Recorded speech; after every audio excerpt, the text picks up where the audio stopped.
말씀 마가복음 10장 신약성경 마가복음 10장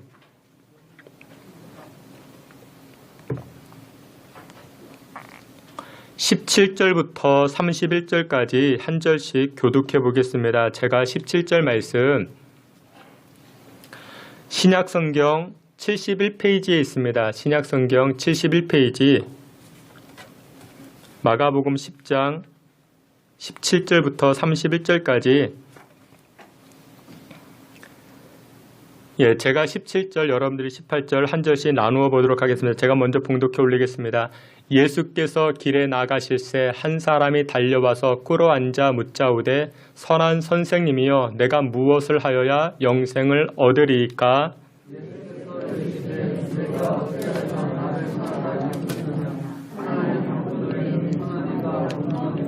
내가 계명을 안 하니 살인하지 말라, 간음하지 말라, 도둑질하지 말라, 거짓 증언하지 말라, 속여 빼앗지 말라, 내 부모를 공경하라 하였느니라.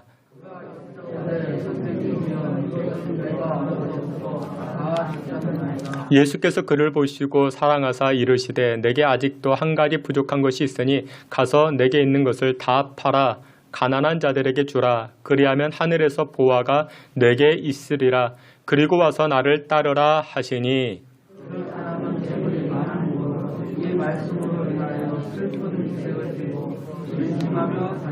예수께서 둘러보시고 제자들에게 이르시되 재물이 있는 자는 하나님의 나라에 들어가기가 심히 어렵도다 하시니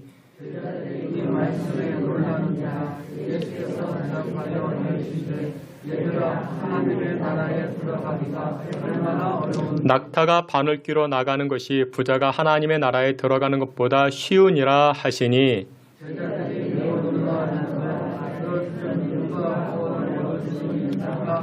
예수께서 그들을 보시며 이르시되 사람으로는 할 수 없으되 하나님으로는 그렇지 아니하니 하나님으로서는 다 하실 수 있느니라.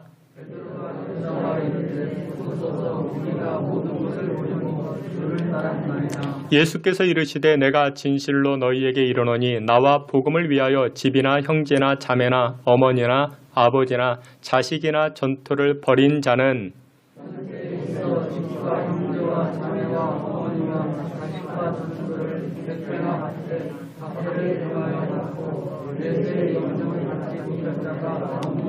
다 함께 봅니다. 그러나 먼저 된 자로서 나중되고 나중된 자로서 먼저 될 자가 많으니라. 아멘.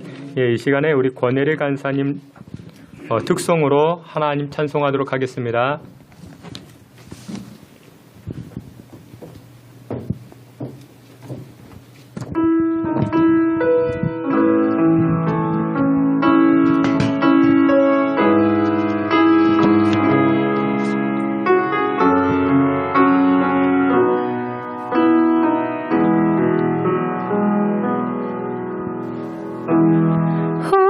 상김이 더 낮은 곳으로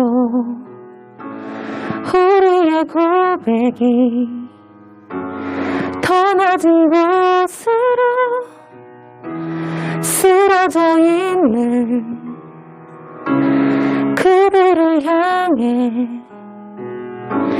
당신이 그랬듯 더 낮은 곳으로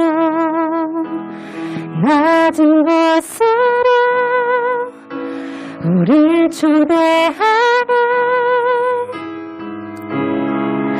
함께하자고 말씀하시네. 우리도 예수 그 길을 따라 함께 가길 원하네.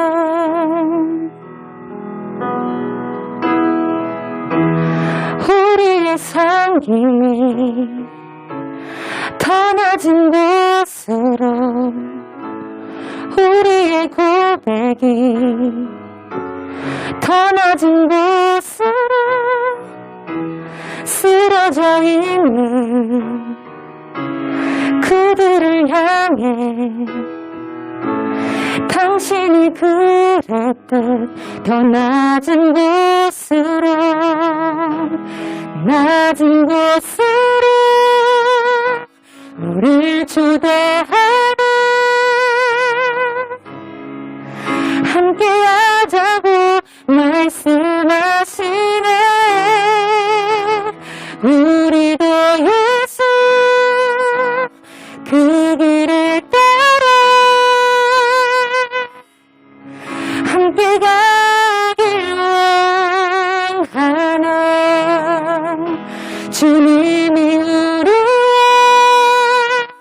함께 하시네.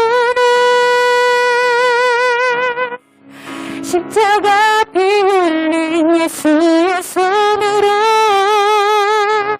모든 아픔을 위로하시네. 우리에게 보여주셨네. 주님이 우리와 함께 하시네.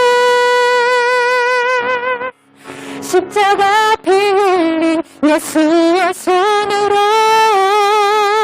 모든 아픔을 위로하시네. 우리에게 보여주셨네.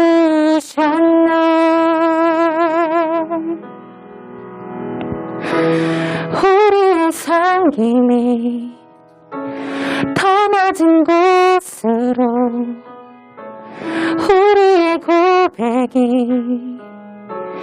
더 낮은 곳으로 쓰러져 있는 그들을 향해 당신이 그랬듯 더 낮은 곳으로. 아멘. 예, 감사합니다. 우리 지난 주간에도 우리 김평무 집사님 가정이 등록해 주셨고 그렇게 했는데 우리 지지난 주에도 우리 김은진 자매님 우리 등록해 주셨는데 우리 잠깐만 자리에서 일어나면 우리 그냥 박수로만 환영하도록 하겠습니다. 반갑습니다. 우리 교회에서 아주 굉장히 좋은 선물을 굉장히 우리 권사님 전달해 주시면 감사하겠습니다. 한번 기도하겠습니다. 하나님 아버지 감사합니다. 우리 귀한 은진자매 이렇게 신앙의 울타리에서 하나님 함께 찬송하고 또한 신앙생활하게 하시니 감사합니다. 하나님 기뻐하실 우리 귀한 청년으로 거듭나게 하시고 또한 무엇보다도 영과 육이 잘 되어 하나님을 자랑하고 하나님을 높이기에 부족함 없도록 인도하여 주옵소서. 가난한 마음으로 주님 앞에 나아가오니 주 여호와께서 풍성함으로 갚아주시고 또한 직장의 문제, 가정의 문제, 인생의 문제, 계획하는 모든 일들마다 하나님의 은혜를 체험할 수 있는 은진자매 되게 해 주시옵소서. 오늘도 저희들이 하나님 말씀 앞에 섭니다. 말씀으로 새 힘, 새 능력 덧입혀 주시기를 원하옵고 예수님의 이름으로 기도하옵나이다. 아멘. 감사합니다. 우리 오늘은 마가복음 10장 우리 17절부터 31절 말씀을 통해서 나의 신앙은 오해가 없는가 라는 제목을 가지고 우리 하나님 말씀 증거하도록 하겠습니다. 여러분들은 평상시에 찬송도 즐겨 부르시겠지만 여러분들 가요도 듣고 부르고 하십니까? 그럴 수 있죠. 근데 가수 중에 채베코라는 가수가 있습니다. 여러분들 아시죠? 채베코라는 가수가 있는데 이분이 불렀던 노래 가운데 내 마음 갈 곳 잃어 그런 노래가 있습니다. 1977년에 발표된 곡이니까 우리 젊은층 저도 잘 모릅니다. 저도 잘 모르는데 우리 어르신들은 많이 알고 있죠. 그 가사 내용은 이렇습니다. 한 번쯤은 TV를 통해서 한번 다 들어보셨을 것입니다. 가을엔 떠나지 마세요. 그런 겁니다. 차라리 하얀 겨울에 떠나요. 눈길을 걸으며 눈길을 밟으며 겨울에 떠나라. 그런 이야기입니다. 여러분들이 이 노래를 들으면 무슨 생각이 나십니까? 가을에 내가 사랑하는 여인이 가을에 떠났던 여인 그런 생각 들지 않겠습니까? 그러니까 많은 사람들은 그렇게 생각을 합니다. 떠나간 여인을 그렇게 추억하고 기억한다 그렇게들 말합니다. 근데 여러분들 이 노래에는 다음과 같은 이야기가 있습니다. 최백호 씨가 고3 때 홀로 아들 뒷바라지라던 이 어머니가 갑자기 쓰러지십니다. 췌장암을 확인하고 3개월 선고를 받게 됩니다. 아들 최백호의 마음이 무너지는 것 같았습니다. 그래서 속으로 빌고 빌었던 것이 어머니, 가을에는 떠나지 말아달라고, 가을에 떠나시면 안 된다고, 이렇게 빨리 떠나시면 안 된다고, 차라리 겨울에 떠나시라고, 하얀 눈을 밟고 겨울에 떠나시라고. 근데 끝내 어머니는 그 가을에, 그의 가을에 10월에 돌아가셨답니다. 그때 그 상황을 쪽지에 메모해 두고 그 나중에 이 메모가 노랫말이 된 것입니다. 그래서 가수 최백호 씨는 이 노래를 부를 때마다 고생만 하다가 세상 떠난 자신의 어머니를 떠올렸지만 이 사실을 몰랐던 많은 사람들은 오해하죠. 누구를? 사랑했던 애인이 떠나간 것으로 그렇게 오해를 합니다. 여러분들 우리도 그 생활하면서 크고 작은 오해가 많이 있습니다. 어떤 사건, 어떤 환경을 보면서 우리는 나름의 오해를 하고 있습니다. 저는 그 백신 2차를 다 접종하였습니다. 2차를 벌써 접종을 했는데 어떤 분들은 그렇게 합니다. 목사님은 어떻게 줄이 좋아가지고 누구에게 이렇게 도움을 받아서 2차까지 벌써 맞았느냐. 나이도 젊은데 그 오해하시는 분들이 저는 벌써 자녀 백신을 맞은 겁니다. 그러니까 저는 줄도 없고 백도 없고 아무것도 없는데 아무튼 그렇게 된 것입니다. 그러니까 사람들은 오해를 합니다. 그러니까 생활하다 보면은 오해하기도 합니다. 오늘 우리가 함께 보았던 이 본문 말씀에 몇 가지를 오해했던 한 사람이 등장을 합니다. 오늘 본문에는 어떤 한 사람이라 시작하는데 다른 복음서에는 부자 청년이라 그렇게 말씀합니다. 부자 청년이고 돈도 많이 가지고 있었고 권세도 가지고 있었고 고위 관료였습니다. 공무원이었습니다. 그런데 이 부자 청년이 인생을 살아가면서 몇 가지 오해했던 것이 오늘 본문에 등장합니다. 세 가지가 등장하는데 첫 번째로 예수님을 향한 오해가 있었습니다. 여러분들 성경 오늘 본문 말씀 17절 보니까 이렇게 말씀합니다. 마가복음 10장 17절 함께 봅니다. 예수께서 길에 나가실새 한 사람이 달려와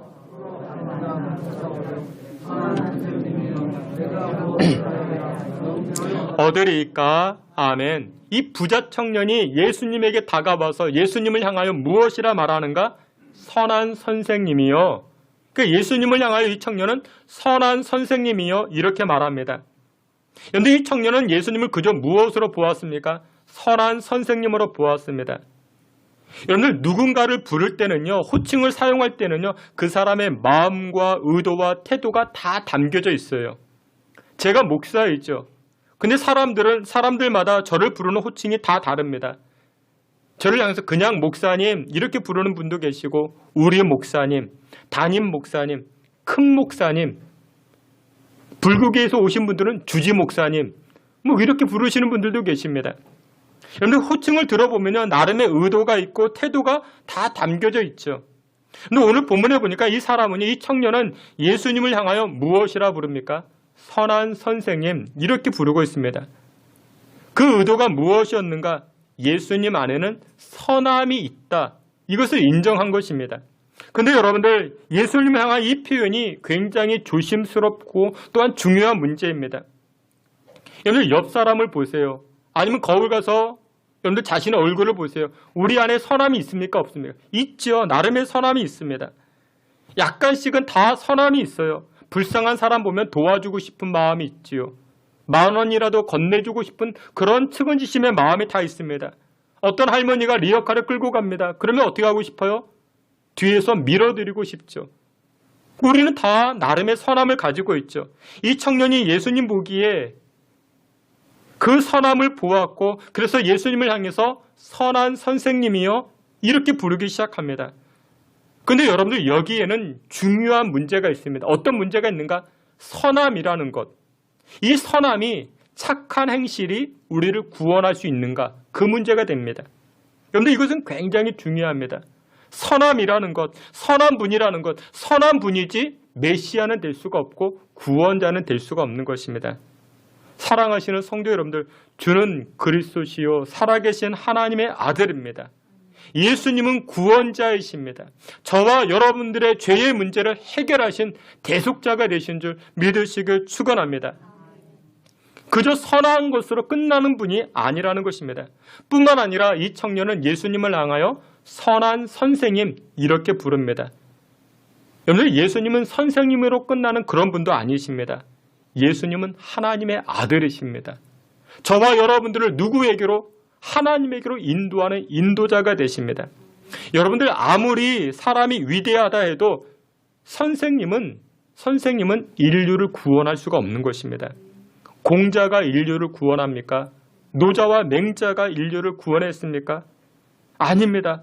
그들은 선생이긴 하지만 인류를 구원할 수 없었습니다. 베드로와 같이 주는 그리스도시요 살아계신 하나님의 아들입니다.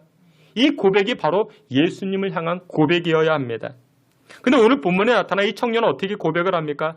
예수님을 단순한 선생님으로 보았습니다. 길을 인도하시고 길을 지도하는 그저 단순한 그런 선생님으로 보았던 것입니다. 여러분들이 오늘 교회 나오실 때 그래도 교회 가면은 좋은 말씀 듣지, 경로당 가는 것보다 미용실 가서 듣는 것보다 교회 가면 좋은 말씀 듣지, 그래서 교회 가자. 아닙니다. 그게 아닙니다. 예수님의 말씀은 생명의 말씀입니다. 영생케 하는 말씀입니다. 여러분, 선생님은요, 내 기준에 안 맞으면은 배우다가 그 선생님을 떠날 수가 있는 것이죠. 근데 여러분들, 구원자는 내 마음에 안 든다 해서 내가 떠나면 아니 되는 것입니다. 내가 죽는 한이 있어도 구원자 되시는 분은 붙잡아야 되는 것입니다. 선생님은 내 교육, 철학, 내 기준에 안 맞으면 등을 돌릴 수 있지만 구원자 되시는 분은 등을 돌려서는 아니 됩니다. 근데 이 청년은 어떻게 합니까? 예수님을 선생으로 생각했기 때문에 자기의 개념과 자기의 판단과 맞지 아니하니까 어떻게 합니까? 등을 돌려 떠나버립니다. 사랑하시는 귀한 성도 여러분들, 여러분들은 어떠십니까? 오늘 본문에 등장하는 이 청년과 같이 예수님을 생각하실 때 그저 선한 분, 그저 선생님, 그 정도로만 생각하십니까? 아닙니다. 혹시라도 여러분들이 그렇게 생각하신다라면 삶에 문제가 있을 때 이 청년처럼 예수님 등을 지게 되는 것입니다. 예수님을 떠날 수밖에 없는 것입니다. 사랑하시는 귀한 성도 여러분들 모두는 예수님은 나의 구원자이시오, 나의 메시아이시오, 나의 죄를 대속하신 예수님, 하나님의 아들로서 받아들이고 믿으실 수 있는 저와 여러분 되시기를 주의 이름으로 축원합니다. 두 번째, 이 청년의 오해가 무엇이었는가? 영생에 관한 오해를 가지고 있었습니다. 17절 말씀을 보도록 하겠습니다. 마가복음 10장 17절 함께 봅니다. 예수께서 길에 나가실새 한 사람이 달려와서 꿇어 앉아 묻자오되 선한 선생님이여 내가 무엇을 하여야 영생을 얻으리이까? 아멘. 근데 이 말씀에 보니까 이 청년은 예수님에게 나올 때 한 가지 문제를 가지고 왔습니다. 무슨 문제였는가? 영생에 관한 문제였습니다. 영생을 해결하기 위해서. 근데 요즘 우리가 코로나 시대를 지나가면서 정말 우리가 관심을 가져야 할 것이 이 영생 아니겠습니까? 이 코로나 때문에 근 2년 동안 모든 것이 스탑해버렸습니다. 멈춰버렸죠. 자그마한 바이러스. 80년, 90년을 사는데 이 바이러스 하나 때문에 우리 인생이 멈춰버렸습니다. 그러면 여러분들 이 인생에 매달리지 말고 이 인생을 넘어서 영생에 관한 문제를 우리가 한 번쯤은 고민해 봐야 할 것입니다. 그런 시대를 살고 있는데 이 청년이, 이 본문의 청년도 영생을 얻기 위해서 주님 앞에 문제를 가지고 나아갑니다. 근데 이 청년의 문제가 무엇이었는가? 오해가 무엇이었는가? 영생을 얻기 위해서는 내가 무엇인가를 해야 된다. 그렇게 생각했습니다. 그래서 오늘 본문에 보니까 이렇게 고백을 합니다. 내가 무엇을 해야 영생을 얻을 수 있겠습니까? 내가 무엇을 해야? 여러분들 사람들은요 다 그래요. 공로사상에 빠져 있습니다. 행동주의에 빠져 있습니다. 이 청년도 마찬가지였습니다. 내가 무엇을 해야 영생을 얻을 수 있겠습니까? 고 이병철 회장이 살아생전에 24가지의 질문이 있었다 이야기했죠. 24가지의 질문. 그 가운데 16번째 질문이 바로 오늘 본문의 내용입니다. 부자가 천국 가는 것이 낙타가 바늘귀에 들어가는 것보다 어렵다고 하는데 그러면 부자는 죄인입니까? 부자는 죄인입니까? 이 질문을 이병철 회장도 하게 됩니다. 근데 그에 대한 답으로서 예수님께서 말씀하시는데 난의 구절로서 말씀하십니다. 여러분들 성경 18절에 보면요, 이렇게 말씀해요. 18절에 보니까 예수님은 청년에게 대질문하십니다. 네가 나를 선하다 말하는데 하나님 외에 선한 이가 없다. 예수님이 이렇게 말씀하십니다. 갑자기 뜬금없이 예수님 말씀하십니다. 선에 관해서 말씀하십니다. 청년의 의도는 무엇이냐면 내가 지금까지 선을 행했습니다. 나처럼 선을 행한 사람, 착한 일을 행한 사람은 영생 얻는 것이 마땅한 것이 아닙니까? 라는 의도가 이 청년에게 있었던 것이죠. 그래서 예수님이 말하는 이 선이라는 것을, 네가 말하는 윤리적인 삶, 착한 행동들, 진짜 선함이 아니다. 예수님이 이렇게 말씀하시는 것입니다. 이 청년의 전제, 이 청년의 오해를 일깨워주고 있는 것이죠. 그러면서 예수님 뭐라고 말씀하십니까? 계명에 관해서 말씀하십니다. 5개의 계명이 등장을 해요. 여러분들 계명은 총 몇 개입니까? 10개죠. 근데 예수님이 5개의 계명을 말씀합니다. 살인하지 말라, 간음하지 말라, 도둑질하지 말라, 이웃 것을 탐하지 말라. 근데 여러분들 이 계명에 관해서 말씀하신 이유가 무엇이냐? 이 계명은 단순히 네가 총칼로 사람을 죽이지 않았다고 살인하지 않은 것이 아니다. 간음하지 말라. 이것은 육체적인 절제를 했다고 간음 안 한 게 아니다. 그러니까 근본적인 문제를 말씀합니다. 근본적인 것들. 이 청년이 뭐라고 이야기하면 내가 그 계명 다 지켰습니다. 다 지켰냐? 그러면서 예수님 하시는 말씀이 보다 근본적인 말씀을 하시는데 물질적인 문제를 가지고 말씀합니다. 네가 선하다고 이야기했지, 네가 다 지켰다고 이야기했지. 그러면서 하시는 말씀이 무엇이냐? 21절에 이렇게 말씀합니다. 마가복음 10장 21절 다 함께 보겠습니다. 예수께서 그를 보시고 사랑하사 이르시되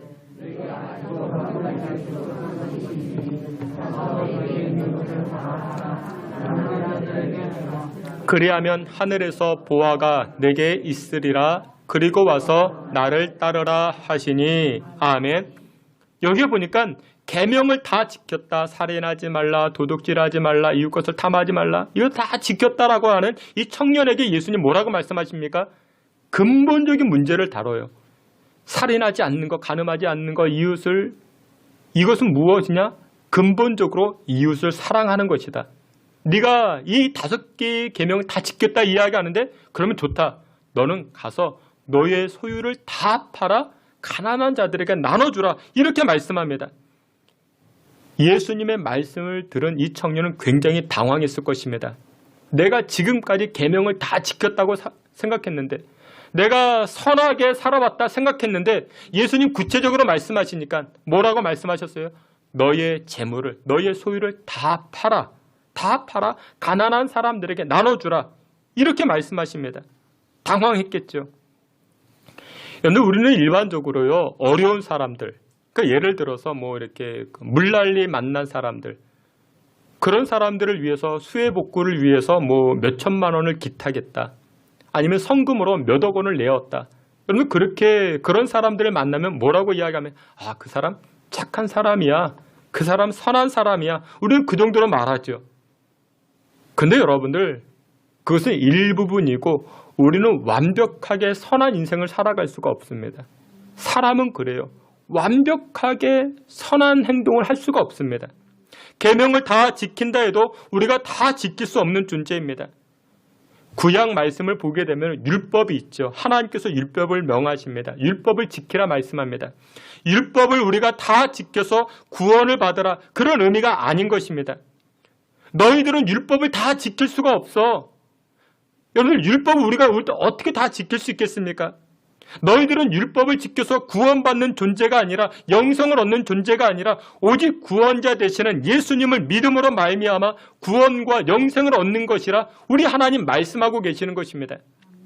그래서 예수님 말씀하시죠. 요한복음 14장 6절에 보면요, 내가 길이요 진리요 생명이니 나로 말미암지 않고는 아버지께로 올 자가 없느니라. 우리는 율법을 지켜서, 우리는 착한 행실을, 여러분들이 계명을 다 지켜서 영생을 얻는 것이 아니라고요. 근데 이 청년은 어떻게 오해합니까?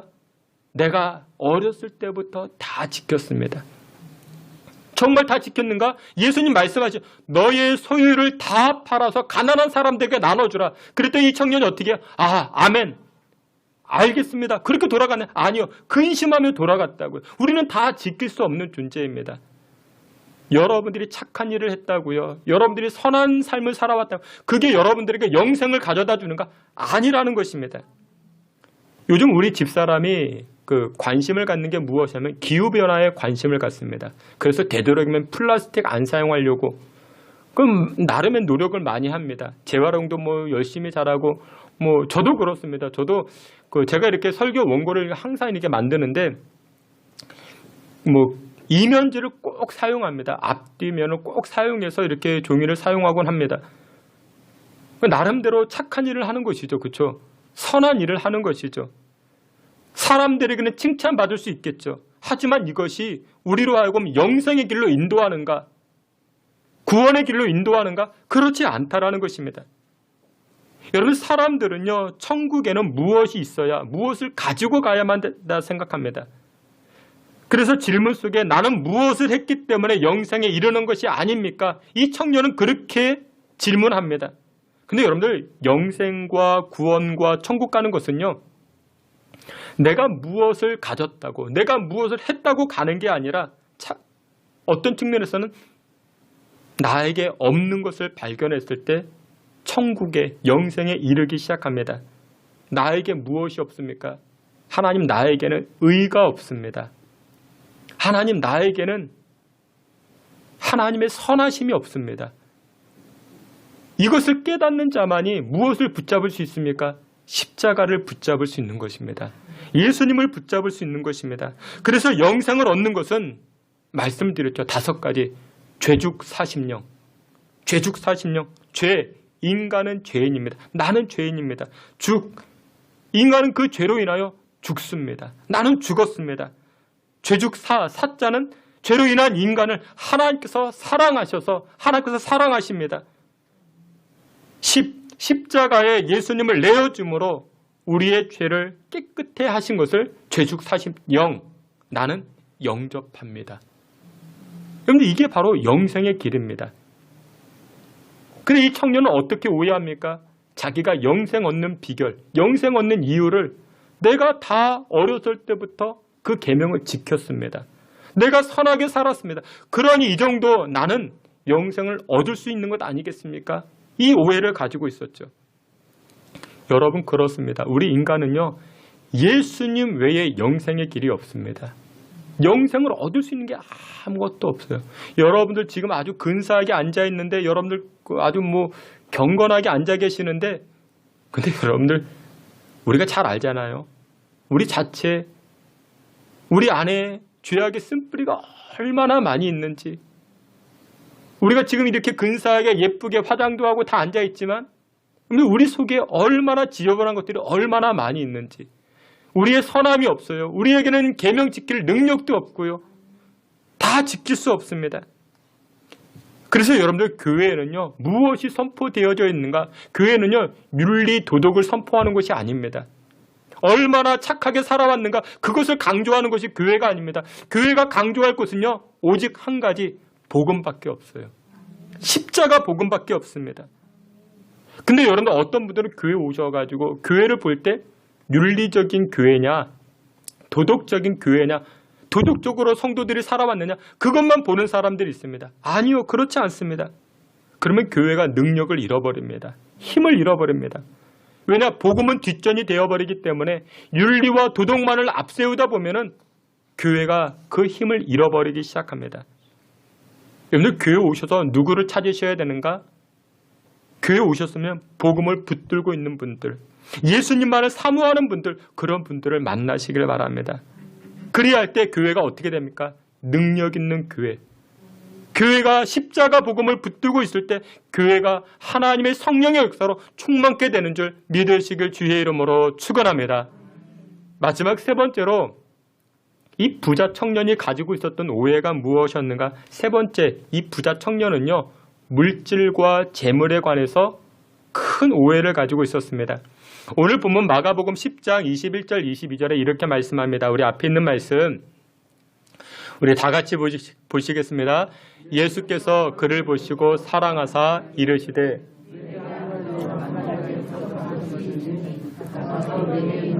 다 팔아 가난한 자들에게 주라.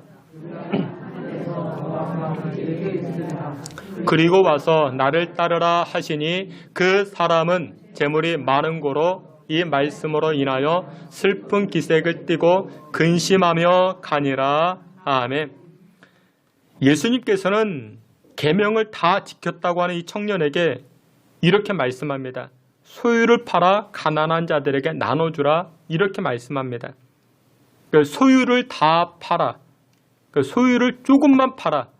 소유를 일부분만 팔아. 그게 아니라 소유를 다 팔아.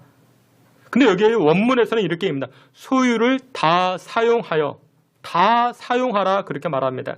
여러분 그렇습니다. 우리가 가지고 있는 모든 것은 사용해야 됩니다. 근데 머리도 자꾸만 사용해야 됩니다. 여러분 체력도 자꾸만 사용해야만이 체력이 길러집니다. 기술도 자꾸만 사용해야 됩니다. 사용하면 할수록 좋아집니다. 가만히 두면 어떻게 될까요?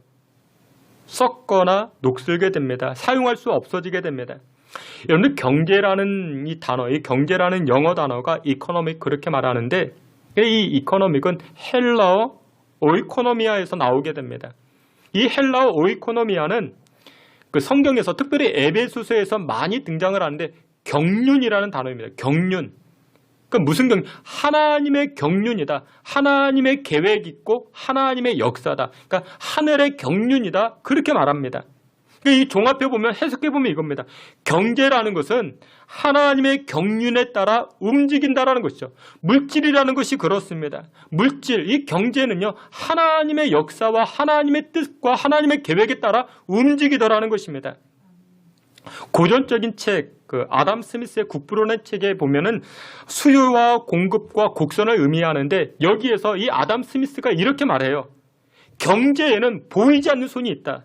인비저블 핸드라고 이야기하죠. 그 보이지 않는 손. 그러니까 경제는 보이지 않는 손에 의해서 움직인다. 그렇게 말합니다. 움직이지 않는 손이 무엇입니까? 하나님의 경륜 아니겠습니까? 하나님이 하시는 것입니다. 그래서 재물에 관해서 가장 지혜가 무엇이냐? 재물은요, 쌓아두는 것이 아니라 사용하는 것입니다. 사용하셔야 됩니다. 부자 청년은 물질에 관해서 이런 오해를 했습니다. 재물을 많이 모으면 모을수록, 가지면 가질수록 즐거움이 더 커지겠지. 근데 여러분요, 물질은 재물은 그렇지 않아요. 쌓아두면 즐겁고 기쁜 것이 아니라 언제 기쁘고 즐겁습니까? 나눠줄 때. 사용할 때 그 기쁨과 즐거움은 굉장합니다. 제가 지금까지 감명 있게 보았던 영화들이 여러 편 있지만 그 가운데 한 가지 쉰들러 리스트라는 그런 영화가 있습니다. 제2차 세계대전 나치가 유대인들을 학살할 때 내용입니다. 그러니까 폴란드에 그 수용소가 있었죠. 유대인 수용소가 이 가스실이 있는데 사람들이 죽어나갑니다. 그러다가 우연하게 그 체코 사업가였던 그 체코 태생의 오스카 쉰들러라는 사람이 이 소식을 듣게 됩니다. 무슨 소식을 듣게 됐는가? 나치 병사들에게 뇌물을 주면은 유대인 한 사람 한 사람씩 그 살려주는 것입니다. 그 꺼내주는 것입니다. 그래서 이 신들러가 어떻게 했는가? 그러니까 자신만의 그 유대인 목록을 만들어 가지고 어느 날은 자동차를 팔아서 자기의 승용차를 팔아서 뇌물을 주었더니 유대인 한 사람을 건진받게 되는 것입니다. 또 그 다음 날은 자기의 반지를 빼어 이렇게 뇌물로 주었더니 또 한 사람, 유대인 한 사람을 살리게 됩니다. 그렇게 해서 살려준 사람의 숫자가 무려 1200명이나 넘게 됩니다. 영화 마지막 부분에 이 신들러가 이렇게 고백을 합니다. 나에게 돈이 조금만 더 있었더라면 더 많은 사람들을 살릴 수 있었을 텐데, 더 많은 사람들을 살릴 수 있었을 텐데, 여러분들의 자녀들을 위해서, 여러분들의 인생을 위해서 기도하세요. 무슨 기도? 돈 많이 벌게 해달라 기도하세요. 천억대 부자가 되게 해달라 기도하세요. 근데 그 돈 가지고 무엇 하자고요? 영화 후반부에는 이런 메시지를 줍니다. 영화에서 보여주는 메시지가 무엇이냐? 이 신들러가 가지고 있었던 돈, 이 돈이 무엇으로 바뀌더라? 생명으로 바뀌더라. 이 메시지를 주고 있습니다. 여러분들 우리가 돈을 쌓아두면요, 이 돈은 그냥 돈으로 끝나게 됩니다. 하지만 이 돈을 사용하면 어떻게 된다고요? 이 돈이 생명으로 바뀌게 되더라는 것입니다. 여러분들에게도 리스트가 있습니까? 물질을 사용하여 영혼 살릴 영혼의 리스트가 있습니까? 여러분들 주변 사람들을 위해서 기도하고자 하는 그 영혼의 리스트가 있습니까? 그게 우리에게 필요합니다. 여러분들 기도하세요. 하나님 나에게 물질 달라고 기도하세요. 물질 달라고. 근데 그 물질을 누구를 위해서? 나를 위해서 사용하는 것이 아니라 영혼 살리는, 생명 살리는 일에 감당하겠습니다. 고등학교 국어 시간에 만선이라는 소설을 배웠습니다. 지금 이제 국립극장에서도 공연을 하고 있는데 주인공은 40대 후반의 어부 곰치라는 사람이 등장합니다. 근데 이 곰치가요, 항상 만선의 꿈을 꾸고 있습니다. 왜 만선의 꿈을 꾸고 있는가? 이 곰치가 대사 중에 이런 대사가 있습니다. 돈보다 상전이 어디 있는가? 돈보다 상전이 어디 있는가? 그러니까 돈이 최고라는 것이죠. 그래서 이 곰치는 항상 만선의 꿈을 가지고 있습니다. 여러분 지금도 많은 사람들이 그렇게 생각하지 않습니까? 돈보다 상전이 어디 있을까? 근데 성경은 그렇게 말씀합니다. 돈보다 상전이 있다. 그것은 바로 무엇이라? 영혼이라 말씀합니다. 돈을 사용하셔서, 물질을 사용하셔서 영혼을 얻으세요. 하나님 가장 기뻐하시는 것입니다. 그래서 여러분들 교회가 해야 될 일은 무엇이냐? 교회는요, 땅을 사고 건물을 사고 그것보다 여러분들 교회가 해야 될 일은 무엇이냐면, 교회는 돈을 사용해서, 물질을 사용해서 생명 살리는 일에 앞장서는 것입니다. 그게 교회가 해야 될 일입니다. 그러면 어떤 일이 벌어지는지 아십니까? 그러면 인생이 윤택해지기 시작합니다. 우리의 심령이 윤택해지기 시작합니다. 여러분들의 가정과 교회가, 우리의 자녀들이 윤택해지는 인생을 살기 시작합니다. 여러분들 그 성경 말씀, 오늘 본문인데 마가복음 10장 29절 30절 우리 다 함께 보겠습니다. 예수께서 이르시되 내가 진실로 너희에게 이르노니 나와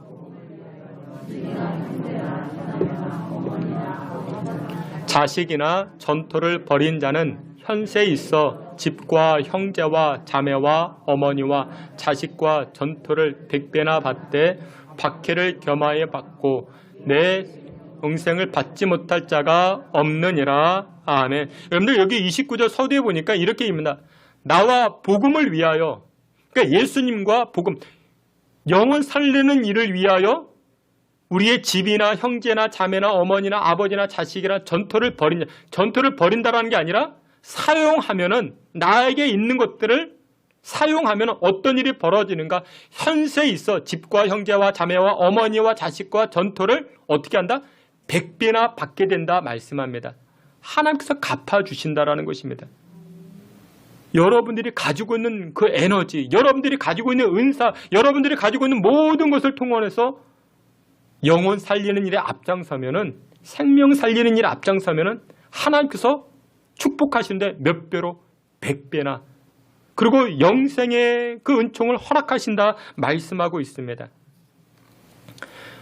시인 가운데 신경림 시인이 있습니다. 이번에 책 가운데 낙타라는 이 시집이 있는데 어떤 기자가 묻습니다. 낙타를 타고 어디 가고 싶으냐? 이 신경림 작가에게 묻습니다. 그러자 이 작가가 이렇게 대답합니다. 나는 본질로 가고 싶습니다. 본질로 가고 싶습니다. 그러면 작가님이 생각하는 그 본질은 무엇입니까? 라고 묻자 이 작가는 이렇게 얘기합니다. 예, 본질은 가난입니다. 그러면서 덧붙여 하는 말이 무엇이냐면 인생을 살아보니까 기름기 빠진 가난한 마음이 본질이었습니다. 지금 자신에게 기름기가 너무나도 있다 보니까, 너무나도 풍요롭다 보니까 글이 쓰여지지 않습니다.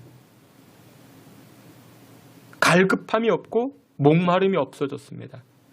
나는 낙타를 타고 다시금 본질로 가고 싶습니다. 가난이라는 것은 나누어 주는 삶입니다. 낮아지는 삶입니다. 여러분들 가진 사람들, 풍요로운 사람들의 특징이 무엇이냐면 영적 민감함을 잃어버리게 됩니다. 우리 한국교회도 마찬가지였습니다. 가난할 때 없었을 때는 그렇게 영적으로 풍요로웠습니다. 이제 한국교회가 풍요로워졌습니다. 소위 말한 기름기가 끼게 되었습니다. 그랬더니 어떻게 됩니까?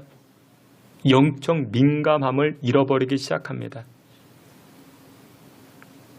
여러분들, 없을 때에는, 결핍과 부족할 때에는 그렇게 우리가 하나님을 찾아 영적 목마름으로 나아갔는데 어느덧 너무나도 가져보니까 하나님을 향하여 등을 지기 시작합니다. 오히려 더 불안하고 두려워하기 시작합니다. 내가 가지고 있는 이것들을 잃어버리면 어떻게 될까? 놓쳐버리면 어떻게 될까? 오늘 본문의 청년은 물질에 대한 오해를 가지고 있었습니다. 여러분들, 물질은요, 쌓아두는 게 아니에요. 절대로 쌓아두지 마세요. 그렇다고 아예 아무것도 없게 해달라, 그런 이야기가 아니라 물질은 사용하는 것입니다. 영혼 살리는 일에, 생명 살리는 일에 사용하는 것입니다. 그러면 하나님께서 그 인생을, 그 가정을 윤택하게 100배나 축복하여 주시는 줄 믿으시길 축원합니다. 말씀의 결론을 맺도록 하겠습니다. 여러분들, 인생을 살아가면서 크고 작은 오해 다 있을 수 있겠죠. 인생의 오해는 그나마 괜찮지만 영적인 오해는 망하는 지름길입니다. 영생은 오직 예수님의 길밖에 없습니다. 그리고 이 코로나 시국에 더욱더 재물 쌓으려고 여러분들 그렇게 노력하지 마시고 어느 정도만 되시면 그것을 통해서 영혼 살리십시오. 이웃들, 가난한 사람들 돌이켜 보십시오. 그것이 바로 우리 인생이, 우리 자녀가 윤택해지는 비결이라 성경은 말씀합니다.